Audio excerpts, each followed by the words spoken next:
Саламатсыз ба, құрметті домбыра үйренуші. Біз осымен домбыра үйренудің алғашқы сатылық курсын тамамдағалы отырмыз. Бұл біздің соңғы 5-ші сабақ. Біз бүгін Айгөлік деген әнді үйренеміз. Бұл әнді білуіміз керек. Роза Рымбаеваның айтатын Айгөлік деген әні бар. Соның қайырмасы. Мен сіздерге бірінші бұны орындап берейін.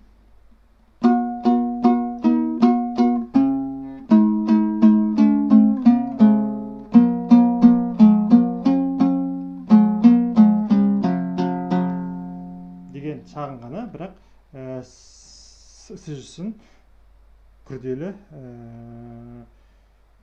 деңгейдегі ән.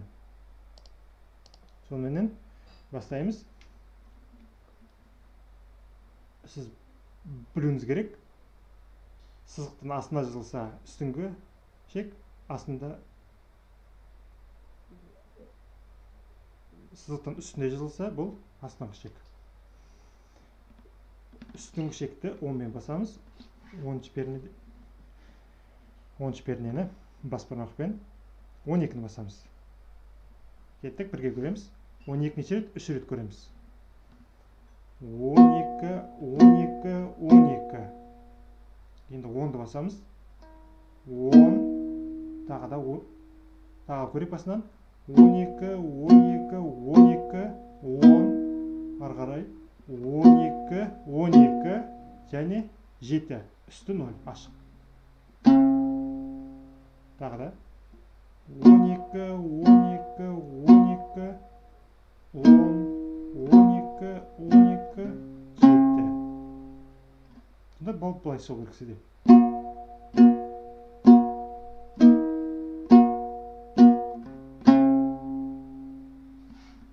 Деп орындаймыз. Кейін екінші сөйлем.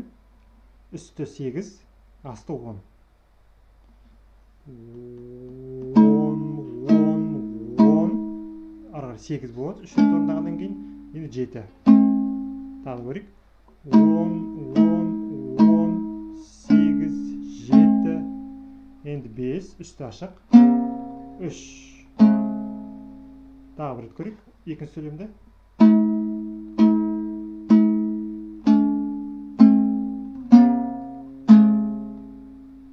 Осы ретте ескеріп кетейін. Әр сөйлем бізде төмен қағыспен басылады. Осыны ұмытпағайсыз. Үшінші сөйлем 5, 5, үсті 5, асты 5. 5, 5, 5, 3, 5, 7, 7. Тағы да.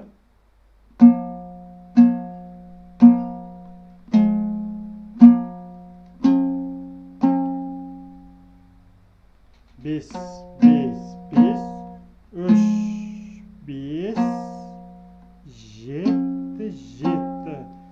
Бұл ретте көпшілігінде асты 3, үсті 5-ті басқанда бір қиындық тудырып жатады. Соның бір сырын айтып кетейін. Егер сіз үсті осы жерде бассаңыз, үсті 5, асты 3-ті. Онда мына қолды арқа қарай біраз итеру керек. Мысалы, жай ғана қоя салмай, саусақты көтеріп, артқа қарай итеріп, мұнаның саусақтардың барлығын неғұрлым артқа қарай жіберу керек. Егер де жетпей жатса. Сонда 5, 5, 5, 3 көрдіңіз бе? Сол кезде жету керек. Қайттан 5, ары қарайдан 7, 7 деп орындайсыз. Және соңғы сөйлем. Бұл тағы да 3, 5, 3, 2, 0, 0, 0. Тағы да 3, 5, 3, 2, 0, 0, 0. Құрметті домбыра үйренуші, осы 4-ші сөйлемде де осында пайдаланыңыз. Және айтқан 3, егерде жетпей жатса, саусағыңызды артқа қарай тартып, мына барлық саусағыңыз сол кезде созылу керек. Егерде бәрі қалыпты жетіп жатса, онда қарапайым ұстай беріңіз. Тағы да 3, 5, 3, 2, 0, 0, 0. Бұл егерде алдыңғы сабақтар бәрін мұқият үй тапсырмасын орындап дайындалып жүрсеңіз, бұл ән сізге аса бір қиындық тудырмайды деп есептеймін өзім. Енді кеттік. Барлығын асықпай орындап берейін. Бірінші сөйлем, төмен қағыстан.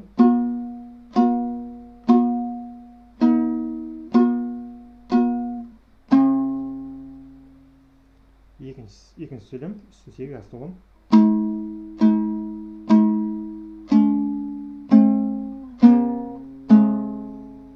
Үшінші сөйлем.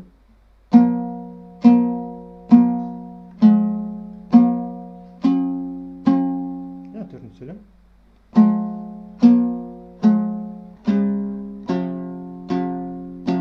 Енді негізгі қалай шығады?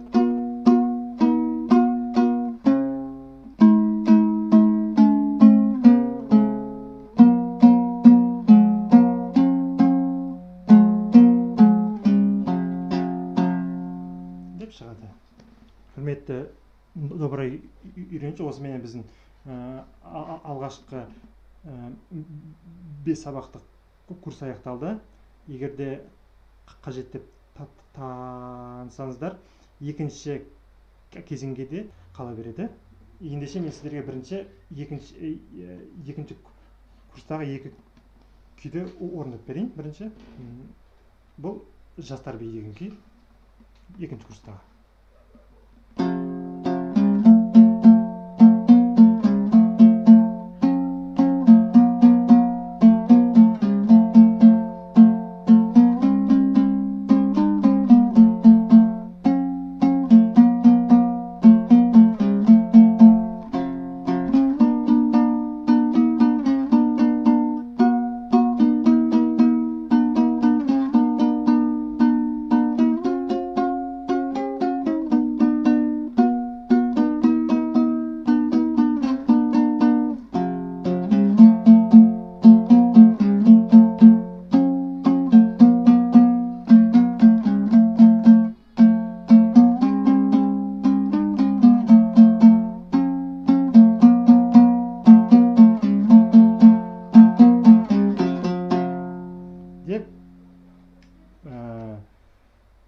Бірінші күй, екінші күй қар жауған күй, бұл атақты бидің күйдегі нұсқасы.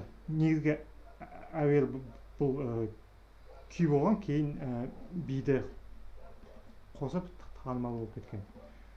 Екінші күй қара жорға.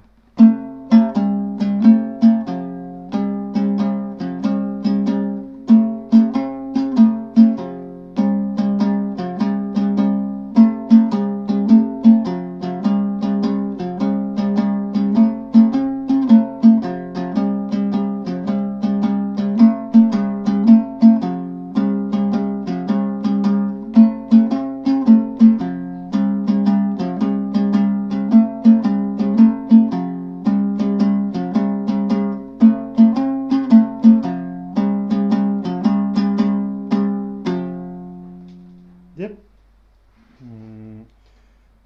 осы 2 күйді үйренуге болады. Егерде үйренгіңіз келсе, хабарласып жүріңіз. Осыменен екінші соңғы сабағымыз аяқталды. Әдейі өстіп таңдалған формат сізге ұнады, көңіліңізден шықты деп есептеймін.